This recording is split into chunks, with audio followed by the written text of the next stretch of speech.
Well, hey, thank you so much for checking this out. We are thrilled that you're joining us for our online experience here at Eastern Hills. We know that if you're thinking about checking out church or thinking even about looking at it online, it can feel a little intimidating, and maybe parts of it don't feel like they're created for you to experience online. And our intent is that this does. And so you're going to have some hosts that interact with you in real time. As you comment, they see, and they're going to interact back with you. And then we're going to kind of step in together to a song together that you can listen to. Maybe if church music is not a totally normal thing for you, something easy to experience one of and just get a sample for. And then you're going to hear a talk about what it means to incorporate faith and the way of Jesus into your life. And then after that, you're going to come back to those hosts and have a chance to actually hear their perspective, ask questions, offer your thoughts as well. We hope that God uses this in your life to take maybe what has felt distant, disconnected, or unhelpful in whatever way church has been led to you and make it a little bit easier to connect with today. Thank you so much for joining us. We hope God uses this in your life today to make a real difference.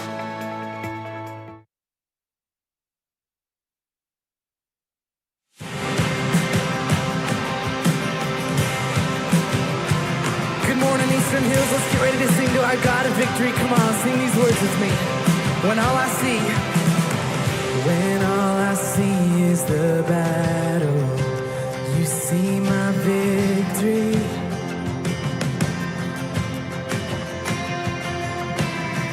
When all I see is the mountain, you see a mountain. And as I walk through the shadows, your love surrounds me.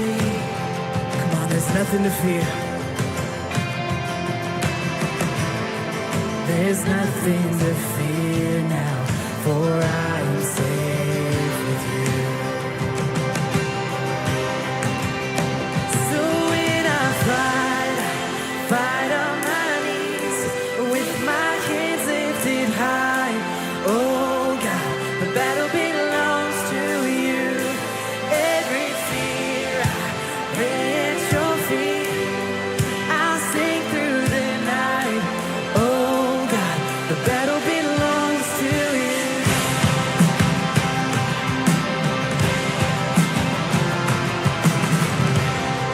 And if you are for me, who can be against me? Come on, for Jesus, so good. For Jesus, there's nothing impossible for you. When all I see are the ashes, you see the beauty. Thank you, God. When all I see is a cross, God, you see the empty tomb.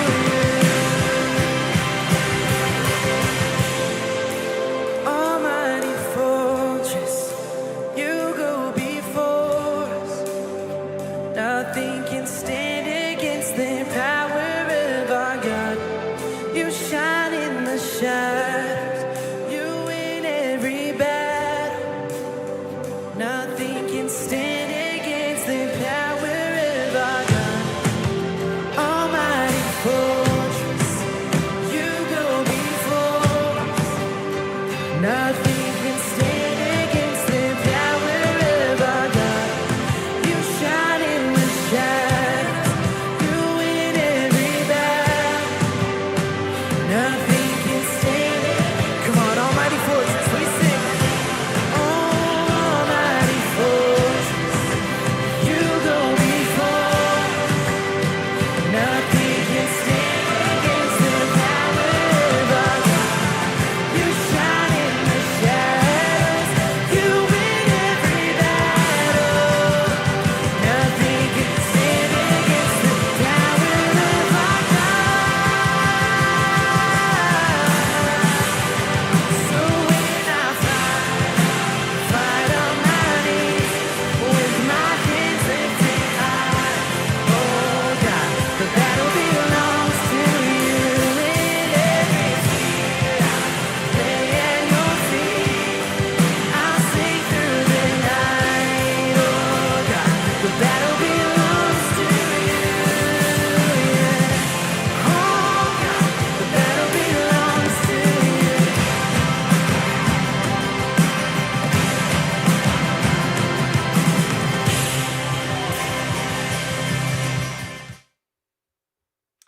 Welcome to Eastern Hills Online. My name is Dustin. This is Liz, and we are going to be hosting for you guys this morning.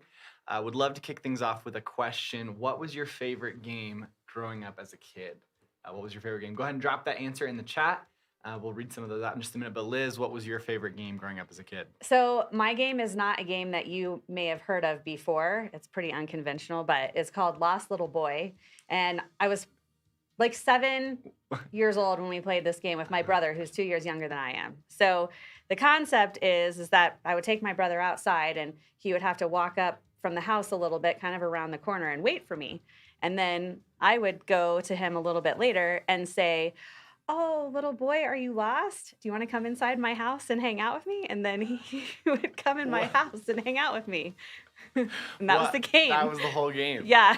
Did you repeat that? Like when you came in, you sent him back out, or was No. there... So then we had like our 1980s trifold lawn chairs set up in front of the TV, and then we would have a snack and watch a show together. We did play this more than one time, but It was just an not elaborate in way a to row. watch a TV show. I mean, sure. I just was rescuing my brother who was lost. That's amazing. Yeah. That's kind of a weird game. It was totally But, weird. whatever Imaginative. floats your boat. Yeah. How about you? I played a game called Yu-Gi-Oh with my brother. We played that a lot. It's a card game. It's like Pokemon, but it's not. It's nerdier. So Okay.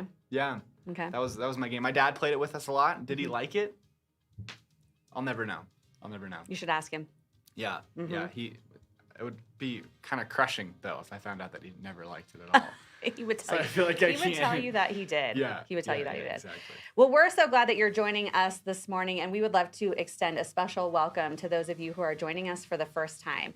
If that is you, we would love for you to just take a quick second, and you can scan the QR code that you see coming up on the screen if you're on a computer. If you're on your phone, there's actually a link in the chat for you to let us know that you are joining us for the first time today, and we would love to hear from you so that we can follow up with you with some next steps. Yeah, so good. We've got a couple responses in the chat, and we also asked our staff, some of our staff yesterday, their answers. So we've got a few of those to read out as well.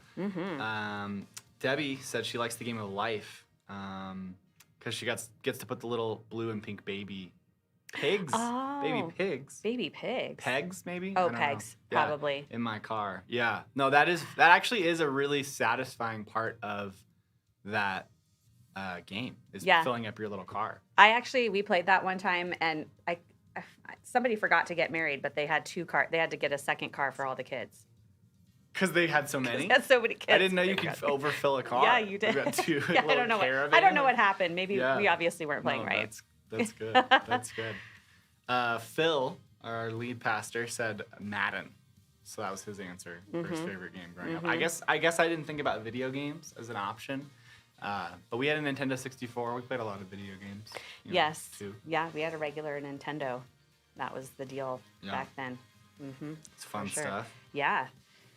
Ben says Monopoly, and so does Lisa, or so does Grandma Nellie. Yes, Lisa's mom. Said Monopoly She as also well. said wait. I think I that want to know was- what this game, like, are we just say clue and then like, wait a minute, Monopoly is my yeah, favorite I game, think or that's is what it wait was. an actual, like, how long are we waiting for? Sounds like almost as boring of a game as Monopoly. Maybe so. Monopoly's a very long game. Christy said my daughter used to play Orphans all the time. See? Orphans. I'm not What? the only one. That's amazing. That's amazing. Yeah, Monopoly is such a boring game. I used to play it with my friends. We would wait until it was like midnight or 1 a.m, and we would all drink these like relaxing, like anti-energy drink things. There were like tea with rose hips and like all this stuff.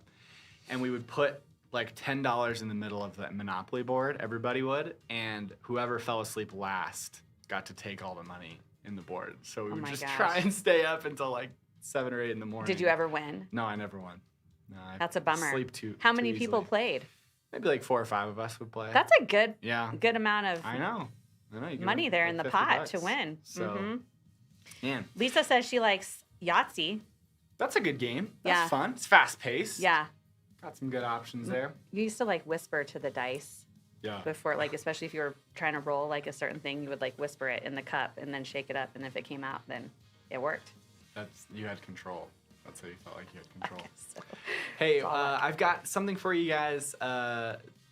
We've been talking about games, and one of the fun things we get to do here at Eastern Hills is Christmas store, and it's an opportunity we have to buy a bunch of gifts and sell them to parents at very reduced prices for folks in our community who just need kind of a hand up in this season, and it gives them the dignity of saying, hey, I bought these gifts for my family. I had the chance to do that. And so if you'd like to be a part of that, maybe buying Yahtzee, don't buy Monopoly unless a kid said specifically that they want Monopoly. It's so boring. But if you want to, get a bike or a scooter, we have an Amazon wish list with a bunch of toys and gifts and games that we can provide for some families in our community who could really use it in this season. You can go to ehills.org/weekend and find that list right there. If you're someone that gives at Eastern Hills, I just want to say thanks to you. Christmas store and all the other stuff we get to do as a church and a community are possible because of your generosity. If you'd like to join that team that gives and be a part of what God's doing in our community, you can also find that link to give at ehills.org/weekend. Yeah, and so it looks like we've got some other responses coming in Oh, nice. in the chat here. Uno from Christina. That's a good choice. That's a really fun game. Yeah. And checkers, she says. Checkers and Uno. I liked playing checkers when I was a kid, and I feel like it was before I understood what good games were. It's Okay. it's kind of like a Monopoly situation where like if you don't have any games, you're like Monopoly's great, and then you play any other game, and you're like, why would I do this? Right. Kind of a thing. hmm I don't know. Checkers was fun, though. I liked it. Yeah. It's simple, easy to understand. Luke said growing up, I played Final Fantasy games a lot. And he As still an plays. adult, I also played the newer The Final Fantasy games upgrades, a lot. the Yeah, I upgraded, love it. updated versions. That's amazing. It's Yeah. probably a lot different now Do you than know it what? was. I used to play Pokemon when I was a kid on the Game Boy, and last night I bought a remake of one of the Pokemon games, and my wife Brittany, who does not play video games ever, I convinced her to try it with me. So she was playing Okay. for a couple hours last night, and she looked up from playing after it had been a while, and she was like, "Oh gosh, look what time it is! It's late." I was like, "Yeah, you've been playing for like 2 hours already." Amazing. So she Is was that on into your it. Switch? Yeah. Nice. She was into it. Nice. They're like, I feel like re-releasing old games Mm-hmm. that It's they. a big thing right now. Yeah. They must not either have any ideas or they're just. Just making It's like money off of nostalgia. nostalgia. Yeah, I'm for pretty sure sure. I paid more for that game yesterday than I did when I was a kid. So I Right. don't know what that makes For sense. sure. Kendall says Phase 10 and Sequence are go-tos. That's good. Yeah. Yeah. I've never played Sequence before. It's fun. Yeah, it's a Yeah. good game. Mm-hmm. We've got another question for you guys. We'd love to get kicked off. Thanksgiving's coming up this week, and here's the question from Liz that she thought of today. What is one thing from Thanksgiving that you would get rid of if you could? Not your favorite thing, but if you could get rid of something on Thanksgiving, what would you get rid of? Liz, what's your answer? Mine's controversial, only because I don't like it, but I would say pumpkin pie. Ooh, that is brave. I know, listen, it is not lost on me that pumpkin pie is the number one pie for Thanksgiving. I just can't do it. I just can't do it. Pumpkin pie, man, that's I rough. know. I think for me, I would get rid of cranberry sauce. I just don't like it. The canned kind. Well, or I like don't in know general. that I've ever had cranberry sauce. Like, why do I want it? You know, like what am I putting it on? The turkey? It's I'd like rather a have little gravy. sweet to I the don't want that. savory. I don't want that. Pete would say, my husband would say, there's like real estate. There's only a certain amount of real estate. And I thought he was saying on your plate. And he's like, in your stomach. And so I'm not going to give real estate to the cranberry. Yeah, I'm going to give it to something else. Yeah, I want more potatoes. Or Yes. or turkey or what or rolls. Yeah. You know? Mhm. I don't want cranberry sauce. So get it out of here. Yeah. Don't bring it. Let us know for you guys what would you get rid of for Thanksgiving? Jenny from our staff said oyster stuffing. Oyster sauce? Oyster stuffing. Oyster stuffing. That's gross. And it's like a family recipe. And she said only 2 people like it, but the recipe goes back so many generations that no one's afraid to break it, like making it. So they keep making it even though nobody but likes it except for 2 people. Break tradition. Make whatever you want for Thanksgiving. Yes. We don't care. Mm-hmm. Have steak. Have Thai food. Whatever you want. Yeah.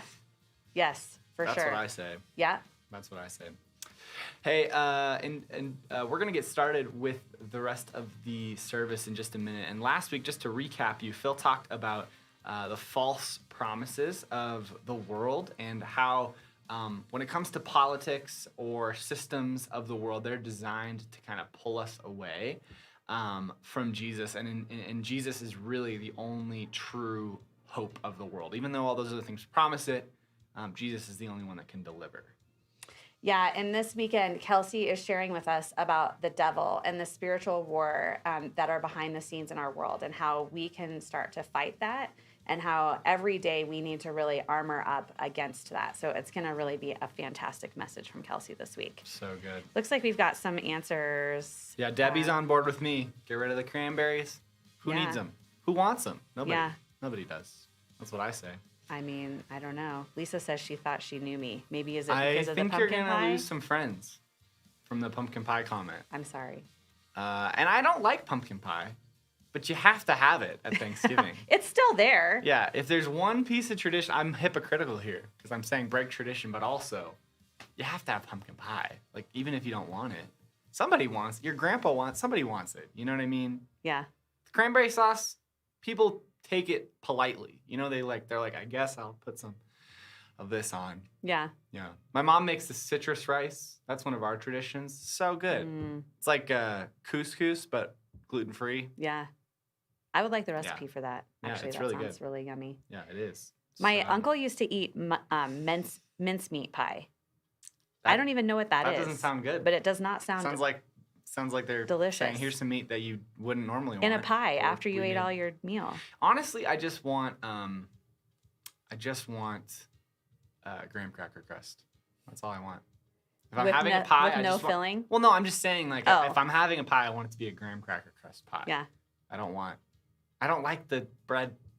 You know, I want a sandwich if I want bread. You know? I don't know. You could make a turkey pot pie with your leftovers. Okay, well, yeah, that's good, And but that's like this is savory. savory. You know, that's what Yeah. I love It's turkey a sweet pot. versus That's savory great. thing. Yeah. Lisa says she would get rid of the cleanup. Yes. Good choice. Do you guys use real dishes? We use paper plates. That's smart. Yeah. Then the cleanup is much easier. You only have to clean up the cooking or the serving stuff. So good. Good answers. Hey, well, we're going to get ready for a great talk from Kelsey. We'll be back at the end of the message with some final thoughts. So stick around for that, and welcome to the final week of Hope for Exiles.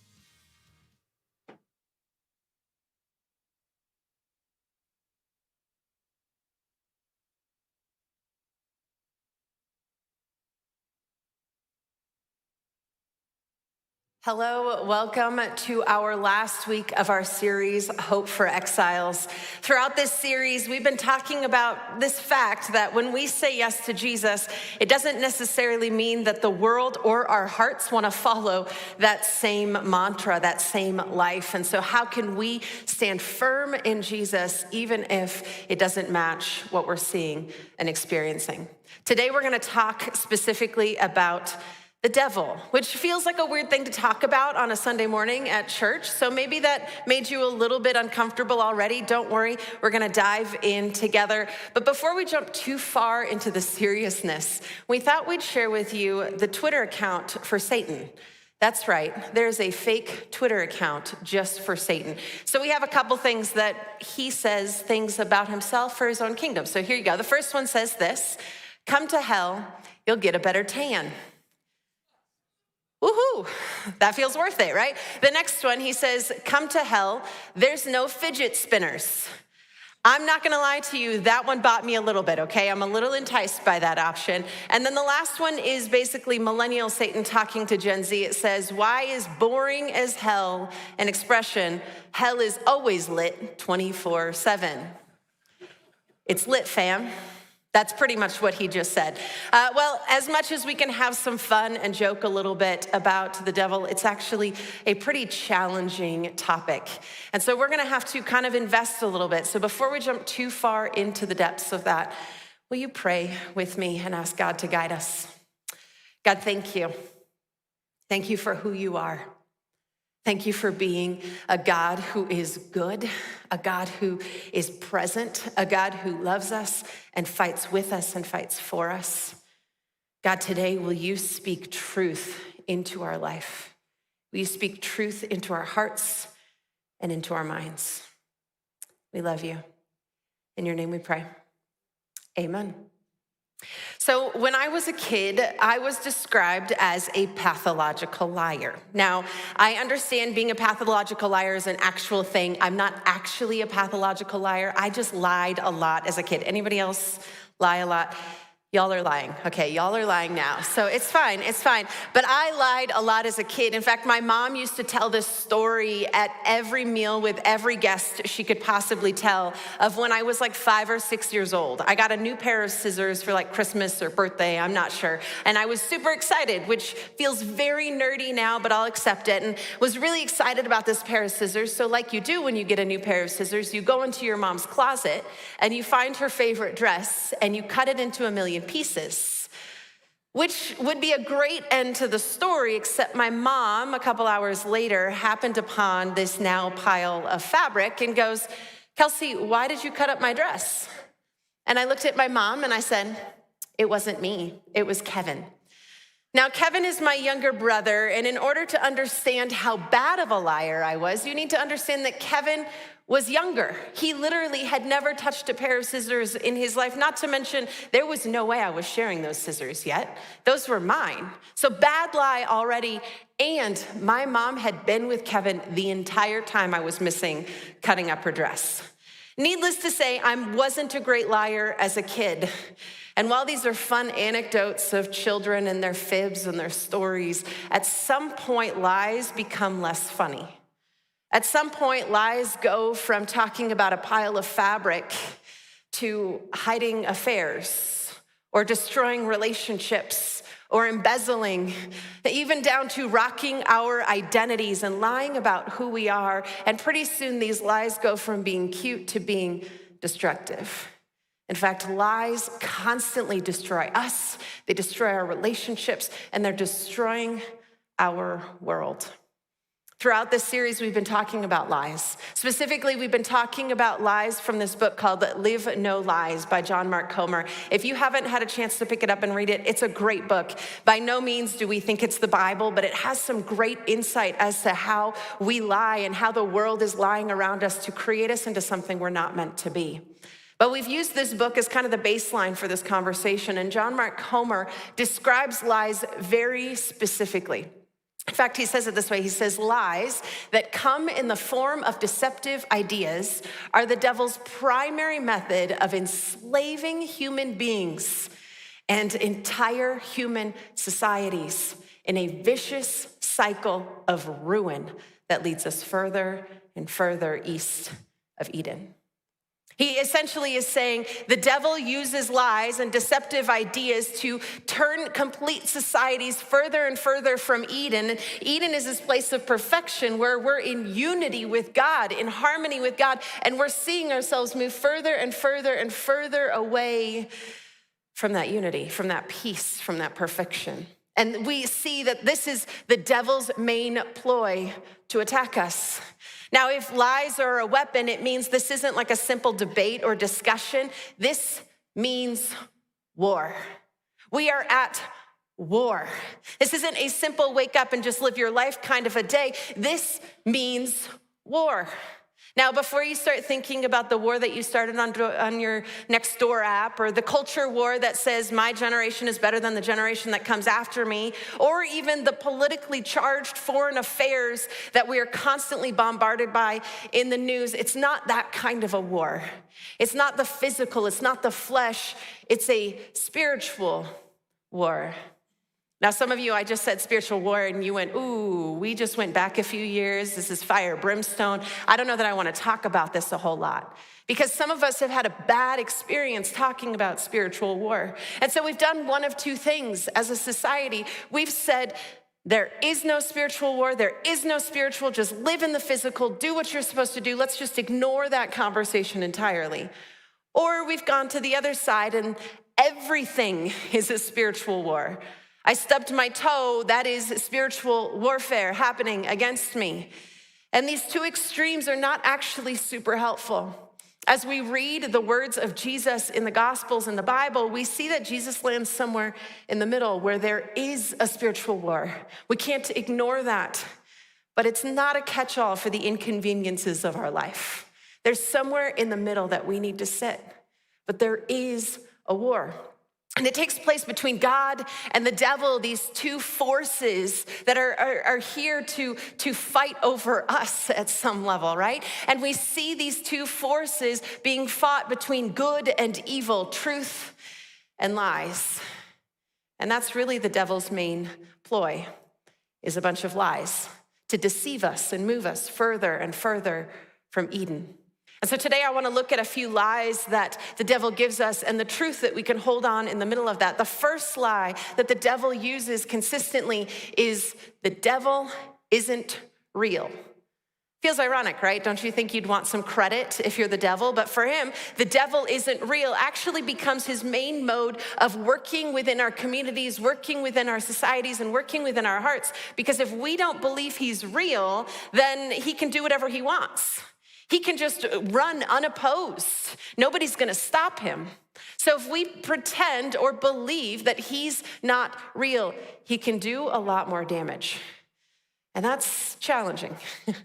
And honestly, we could sit and talk about all of the theology about who the devil is, all the philosophy about what he's up to. But really, truthfully, we would spend days just discussing and arguing how he came to be. But there are some things we need to know about him. Okay, if the lie is that the devil isn't real, then we need to start unpacking the truth. And the first truth is that the devil is real and waiting. The devil is real and waiting. He's waiting and watching, and he's prepared to act. In fact, in the New Testament, we see Jesus hanging out with this guy named Peter, and eventually Peter becomes one of the leaders of the church. And after Jesus ascends and goes back to heaven, we see Peter begin to unpack this idea that, ooh, there's something bigger than us going on. And so he starts to warn people, and he puts it this way in 1 Peter chapter 5. He says, be sober-minded, be watchful. Your adversary, the devil, prowls around like a roaring lion, seeking someone to devour. So he's real.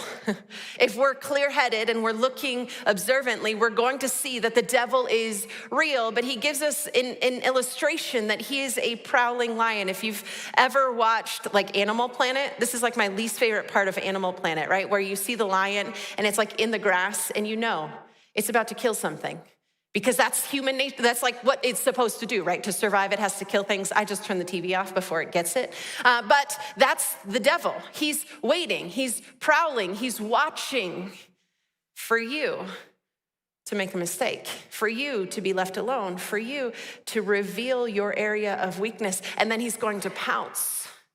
He's real, and he's looking for your weaknesses and is prepared to use that against you. Cool, that sounds fun. So if the lie is that the devil isn't real, we start with the truth that, okay, he is real and he's waiting, but there's a next piece of truth. The next piece of truth is that the devil hates you and wants you dead. Welcome to church. Feels great, right? But we have to understand that the devil legitimately hates us. He is not out for our good. While he might offer you the exact thing that you think you want, he does not care about you. He wants you destroyed. He's had a good day when you're dead. And that's harsh, but it's true. In fact, John, another one who hung out with Jesus and really got to experience the life of Jesus, quotes Jesus directly as he talks about who the devil is. It says in John 10:10, the thief, which is the devil, comes only to steal and kill and destroy. I came that they may have life and have it abundantly. Ooh, steal, kill, destroy. That's not someone that's looking out for your good. That's someone who's offering you things that are only going to destroy you. His entire mission is to annihilate us. In fact, the only one that he hates more than he hates us is God himself. He is not on our side. He is trying to destroy you. We can't play this game of, well, it looks nice. No. He wants you gone. Okay, so the truth is the devil is real and he's waiting. The truth is that he is out to destroy you. The next truth is that the devil has an army and weapons. It's not just the devil all on his own. There's more to this. There's this guy in the New Testament named Paul, and Paul met Jesus kind of later on in life and figured out a lot about who he wants to be. And he gives some warnings because he's writing these letters to different churches, giving them warnings about what life is going to look like in a world that doesn't love Jesus. And in 2 Corinthians chapter 11, he says, for such men are false apostles, deceitful workmen, disguising themselves as apostles of Christ. And no wonder, for even Satan disguises himself as an angel of light. So it is no surprise if his servants also disguise themselves as servants of righteousness. Their end will correspond to their deeds. It's not just the devil. He has a whole army underneath him. It's almost as if he's like the CEO of an organization, and he actually has no personal attachment to any one of us, but he just knows his mission is to destroy us. And so he enlists these employees to go out into the world and destroy us. The word that he uses is apostle. And we see this word a lot in the New Testament. Apostle is someone who carries the same message or the same mission as their leader. Paul is an apostle of Jesus. But these are apostles of the one who wants to destroy us, which means they carry the same message. They carry the same fight. You see, the devil is the head of this organization and is prepared to release all of these people to play deceptive games against us. And I know this might sound like a lot, and it is. But if you want to learn a little bit more about it, there's an allegory that you can read written by C.S. Lewis. It's called The Screwtape Letters. It's a book that's been around a really long time, but it kind of shows these schemes and these games that the devil and his employees are playing against us to destroy us. So if you want to read a little bit more, it's a fantastic read. It's not terribly long, but it is dense, so be prepared. But here's the deal. It's not just that he has an army, it's that they have weapons. Every single one of them is armed with the exact right lie for the exact right moment that will lead you to your destruction. It's almost like he knows how to just drop a single thought into your mind and leave it in you so that you'll destroy yourself. And this isn't new. He's been doing this for generation upon generation. Like you go back to the Roman Empire and you see the devil's hands in the lies that he is creating. And he just knows which ones work. And there have been some that he's just dropped at the exact right moment, time after time after time, and we keep giving into them. For example, the lie, do you really need God? You can do this on your own. is a lie that gets dropped all the time in our hearts, but also in our societies. We see it everywhere around us. Or the one that I think we see throughout history most clearly, the one that says, your kingdom deserves to take over that next land. Your kingdom deserves to become bigger and more powerful. And you're thinking, okay, I don't have a kingdom, so that's not a big deal. Okay, but maybe it's your kingdom deserves to have that next promotion, just bulldoze whoever you need to get there. Or maybe your kingdom deserves happiness, so just leave this spouse and go get a new one. Your kingdom deserves fill in the blank, so just go get it. These lies are dropped and they move entire societies and families to the point of destruction. But then there's the lies that attack us personally. The lies that go right for our identity. The lies like, you'll never be worth it. Or the lies like, God's ashamed of you. He knows what you did. He doesn't even love you anymore.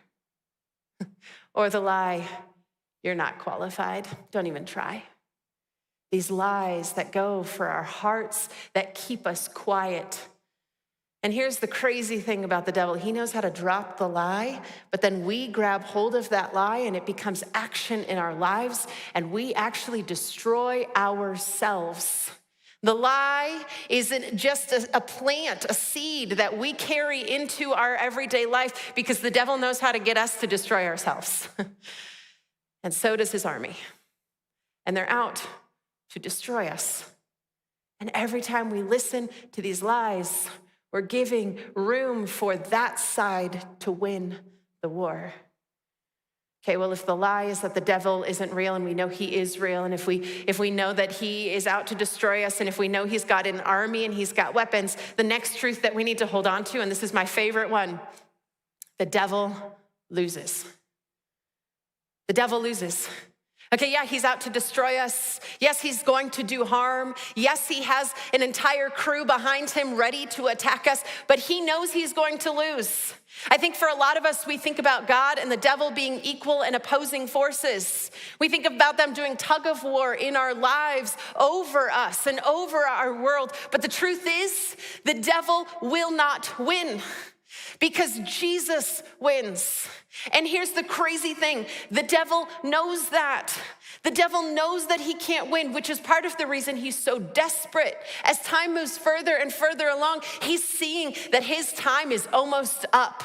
And so his attacks are getting bigger and harder and stronger. But guess what? In the end, he's going to lose.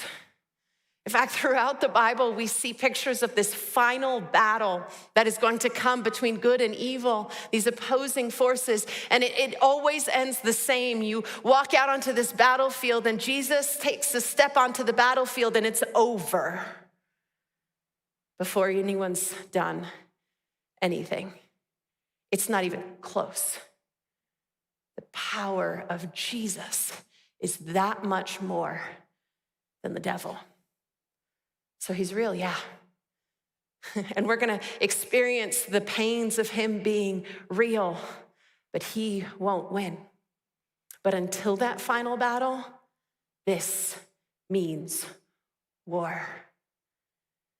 This means we're in a fight for life. So if the first lie is to convince us that the devil doesn't exist, the next lie actually goes the opposite direction to give him all of the power. The next lie is this. It says, the devil made me do it.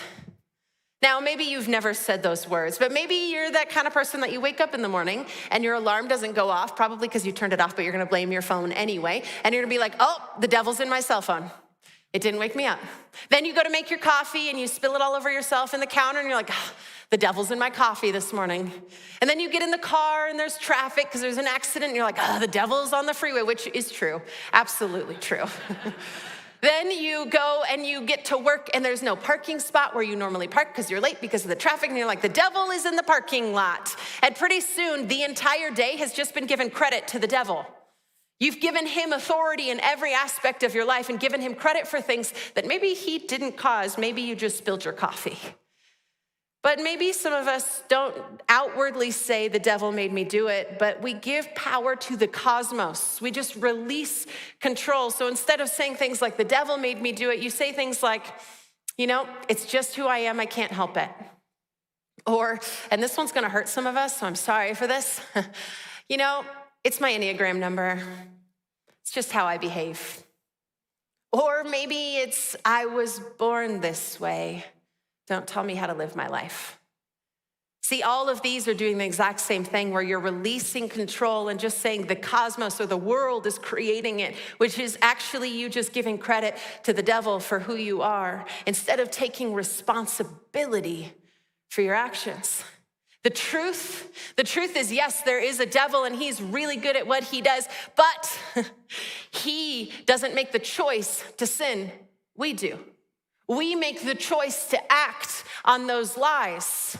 We have to bear the weight of that responsibility and not just give it away all the time because we're then just giving credit and power to the devil. John, that guy we talked about a little bit earlier, the one who spent a ton of time with Jesus, after Jesus leaves, he writes several more letters or these books. And in these books, he talks about how we are children of light in a dark world. And how can we live as children of light in a dark world? And he says in 1 John chapter 3, he says, little children, let no one deceive you. Whoever practices righteousness is righteous as he is righteous. Whoever makes a practice of sinning is of the devil, for the devil has been sinning from the beginning. The reason the Son of God appeared was to destroy the works of the devil.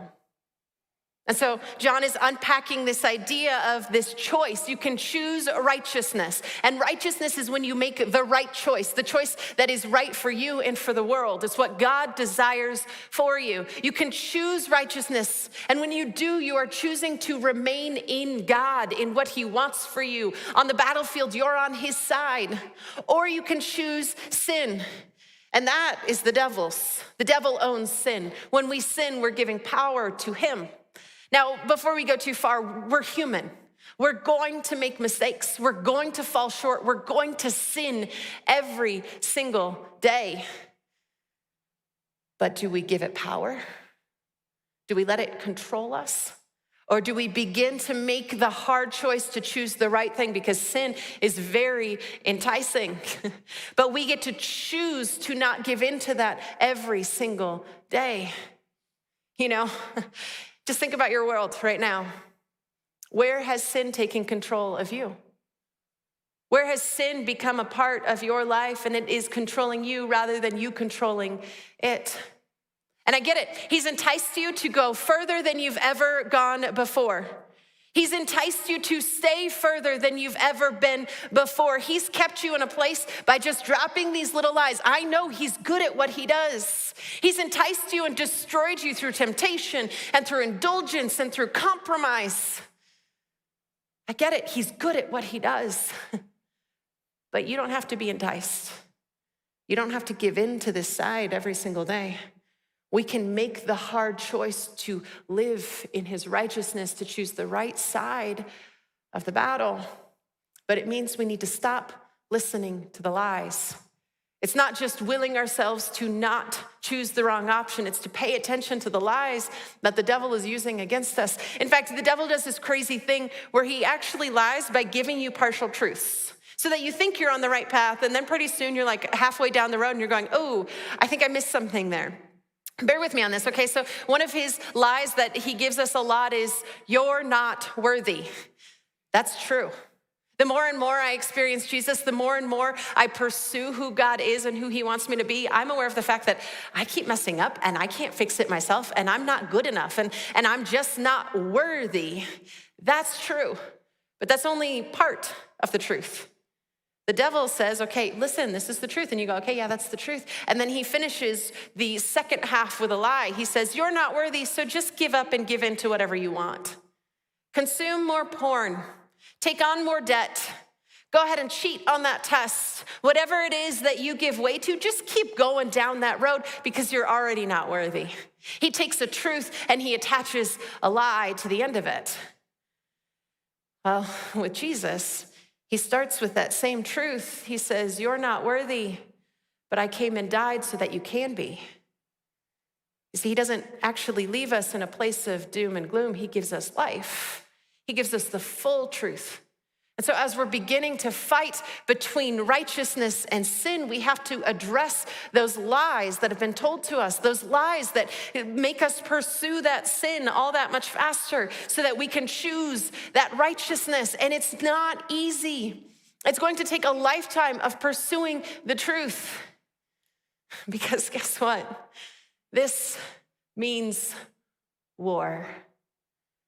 And not just today, but every single day, we are at war against lies. Lies that push us further and further into sin, that control us. Okay, so we've already counteracted some of the lies that the devil's gonna use. There's one more that he's gotten really good at, especially in Western culture. This last lie is, I just need to be good enough. If I just put my head down and I'm good enough and I'm kind and I don't yell at anyone and I do my job and I take care of my kids and I go to the grocery store and I mind my P's and my Q's and I do all the things I'm supposed to do, then that will be good enough. I'm not gonna deal with this spiritual war. Like it might be happening. I'm just gonna put my head down, but that's not going to work. You see, because there is a war and either we stand up and we fight in it and we win, or we put our heads down and give room for Satan to continue in our lives. And guess what? He loses. So today, we have an opportunity to fight. We don't have to back down. We get to step into that space and fight. Because one of the consequences that we've been feeling is when we put our heads down, we know there's an enemy. But when our head is down and we don't see the spiritual war that's in front of us, we start to take it out on the people next to us. Because we know there's an enemy, so we make one another the enemy. And we start to destroy one another. So now the devil has not only kept us from fighting back, but he's also turned us against one another. Guys, we're on the same team. But we can't know that if our heads are down and we're not fighting the fight together. So we don't fight, we lose. So today, it's time to fight. It's time to fight back. There's something in our world that loves war movies and epic war scenes, right? And part of that is because we love history and learning and unpacking, but there's also a part of us that knows we're in a fight. And so we love that moment where it gets really big. I think specifically about Avengers Endgame. That last scene where they're all standing shoulder to shoulder and they know who their enemy is. They know where they're about to go and they're prepared for a fight. That moment where we're overwhelmed with this need to go forth together, to stand shoulder to shoulder.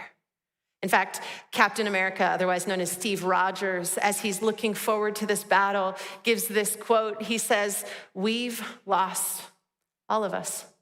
We lost friends, we lost family, we lost parts of ourselves.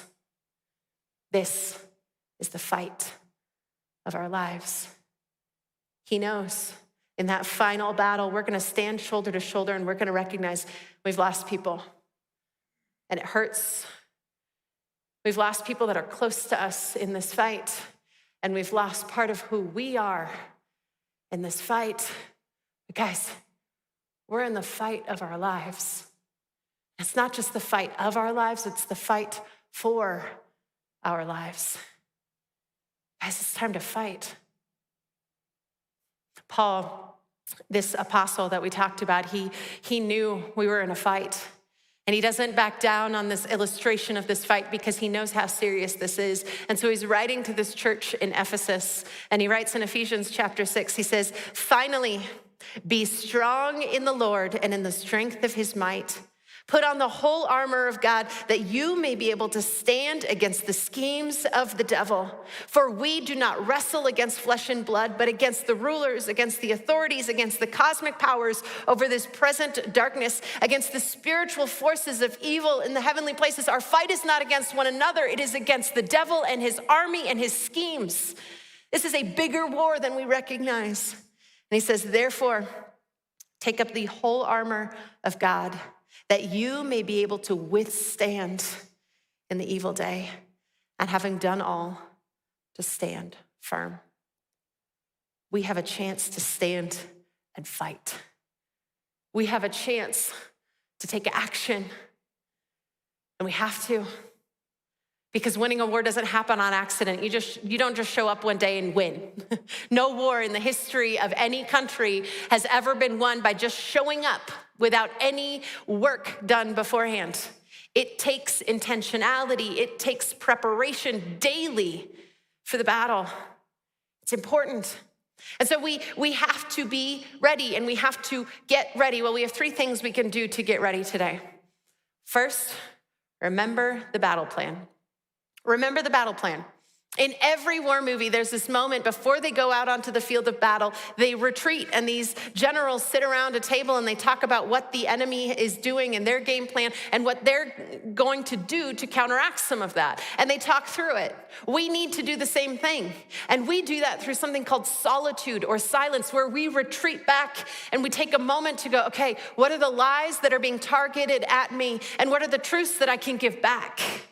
If we retreat, we can sit in a place of truth. And I know for a lot of us, we don't like to sit in silence because the truth rears its ugly head. But we need to, because we're in a battle. And so we need to remember the battle plan. Remember the lies that are going to come at us as we enter into our daily life. And remember the truths that we get to use to counteract them. When we take that moment of solitude, we're giving power to God. Do you have silence in your morning routine? Do you have space for solitude? So if we remember the battle plan, that's the beginning of what we do. It's preparing our hearts for what we're going to face every day. The next is to armor up, to put on the right equipment. So if the enemy is fighting with lies, then our armor is truth. And we find truth in the Word of God, in the Bible, in Scripture. Because it's filled with who God is and who God made us to be. And when we read it, we are covered by that truth. In fact, Jesus, as he's being tempted by the devil, he spits out the Bible right back to the devil, and the devil can't stand against it. Jesus uses the words on these pages to both protect and defend his heart, but also to take action against the devil. We need to know the truth in order to be armored correctly. Now, if you have never read the Bible before, or maybe it's been a little intimidating to you, start in the book of James. James does an incredible job unpacking what temptation looks like and what wisdom can look like. But it's also a book that's pretty straightforward.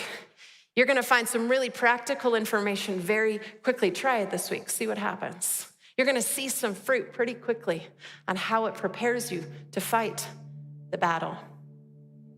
The last thing.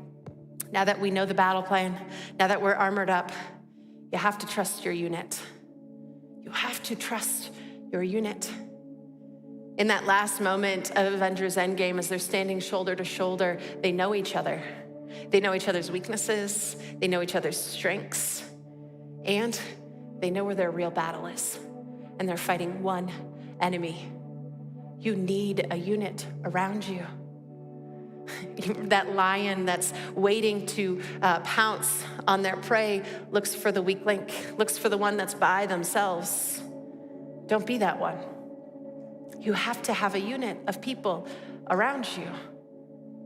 But it means you also have to have the right people. People that are willing to call you out for your lies, but also speak some hard truths, because they're gonna recognize it sometimes before you do. People that are willing to speak up against you in order to love you. Trust your unit. Find those people. Develop those relationships. Guys, this means war. This means war. This means every morning we wake up and we're fighting against evil. But we're gonna win. But it means we gotta fight and be ready every single day. Are you ready to fight? Let's pray. God, thank you. Thank you that you prepare us in advance. Thank you that you fight with us and you fight for us. Thank you that we're not on the battlefield alone, but you have given us everything we need when we trust in you. God, help us this week to remember where the fight actually is and be prepared to take action alongside of you. Give us courage, give us strength, give us trust in you. In your name we pray. Amen. Man, so good to hear from Kelsey. That was just an awesome way to end our series. We're going to talk through some takeaways. So if you have a takeaway, would love if you would drop that in the chat for us. Liz, what do you got? Yeah, I really liked the ways that Kelsey talked about preparing to be battle ready. So remembering the battle plan, armoring up, and trusting your unit. I think those are just really tangible steps that we can take to really prepare to be ready for this daily battle that we have to face. So good, yeah. Excuse me. For me, I think the moments of quiet throughout the week, just reminding ourselves, hey, we're actually in the middle of something serious, and if we don't keep that front of mind, it's easy to forget and just kind of go into our regular rhythms and forget that there's something bigger kind of playing out. Yeah, it's like she talked about, like, just that distraction of life, like you don't really think about it, and then you're really caught up in something that you're not even realizing that you were caught up in unless you're aware of it. Yeah, that's good. Yeah. So we want to invite you guys to share your thoughts with us in the comments as well. If you have anything that you took away, we would love to hear that. We'd also love to invite you to join us for Jingle Jam coming up on Friday, December 3rd. This is our family Christmas experience. You have an opportunity to come at 5 o'clock and have dinner with your family. And then we have a great program with lights and music and games and lots of fun planned from 6 to 7. So you can head to ehills.org/weekend to learn more information and to sign up and let us know that you are going to be joining us for that. So good. Our family team's been working hard to make that a good, fun experience for everybody. And then if you're someone who gives here at Eastern Hills, thanks again. Jingle Jam and Christmas Store and all the stuff we do here are possible because of your generosity. And so if you want to join that team that gives and be a part of what God's doing in our community, we'd love for you to do that. You can go to ehills.org/weekend, click the give button right there. Yeah, so you have any closing thoughts that you'd like to share before we head out for today? Man, just keeping that front of mind that the rest of today, through this week, through Thanksgiving, we have the opportunity to be a part of what God's doing, and there's a spiritual battle going on. Even though it might seem normal and benign and just everything's kind of how it is, there are some stuff, there's some opportunities we have this week even to fight that battle with God. So yeah, thank you guys so much for joining us and being a part of this service this weekend. We'll see you next time.